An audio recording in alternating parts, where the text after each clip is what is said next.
We all know showering in a strange house can be a really lonely experience. Luckily, she had Lee Ryan from Blue on hand to keep an eye on things.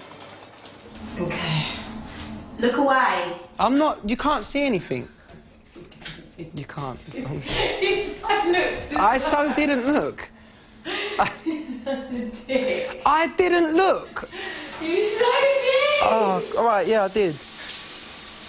I've not got the body wash. I'm not looking. Look, see? I promise you. Now, something tells me the fact they're tied together is purely incidental. He would have been right outside that shower, no matter what, the dirty pervert. And finally, at 3:04 this afternoon, Big Brother set the housemates a building challenge in pairs. The housemates had to choose building blocks with stories from their past written on them. Whoever had the most relevant blocks built the biggest tower and therefore was released from the handcuffs. It's simple, yeah? I released a record midweek. It was at number 3, number 4. My manager said, mate, I'm going to have to do something. So by Sunday, it gets to number 1. I think, what am I going to do? What am I going to do? What am I going to do? Then I saw this thing on the internet with Ashton from JLS and Chris Brown, and they had their bits hanging up. Now, I was thinking, them lot ain't packing too tough, so... So what did I do? I took a picture of the baby's arm holding the apple. It went in every newspaper, magazine, and by Sunday, I was number 1 by miles. To find out how they got on, make sure you tune into the main show tomorrow night at 9 p.m. That's your lot for tonight's news. Now, Ian, what's happening under your cloak of darkness?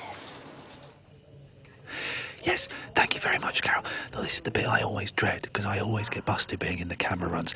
They're cooking their supper, and you can smell it, and it smells delicious. Dappy has sat on his own on that corner. He's dressed himself as a teabag, a rather grumpy teabag. He's sat there, he's not spoken to anyone. Everyone else is chatting and interacting. Well, I say everyone, Liz isn't either. I think that since they've split up, they've kind of been a bit isolated from the group. And Ollie's wearing a onesie. They were popular 3 years ago, good for him. It's a Union flag onesie, how patriotic. Some of the things that's happened today, Dappy has spent a long time chatting to Big Brother, and he thinks that if he flirts with the girls, the public will keep him in because they want to see a little bit of Dappy romance taking place. He's wrong. Lionel now thinks that Jasmine has calmed down and she's actually a nice girl. He's wrong. Lionel also is asking, he lost a tooth. Does this happen to all people a lot? He lost a tooth and he found it on a cotton bud. I wonder if the tooth fairy's going to come. Probably not. But they seem to be having quite a nice time. But look, Dappy and Liz. There's 2 little groups and they're excluded from both. Right, back to you, Ryan. I'm going to watch this lot. Cheers, Ian.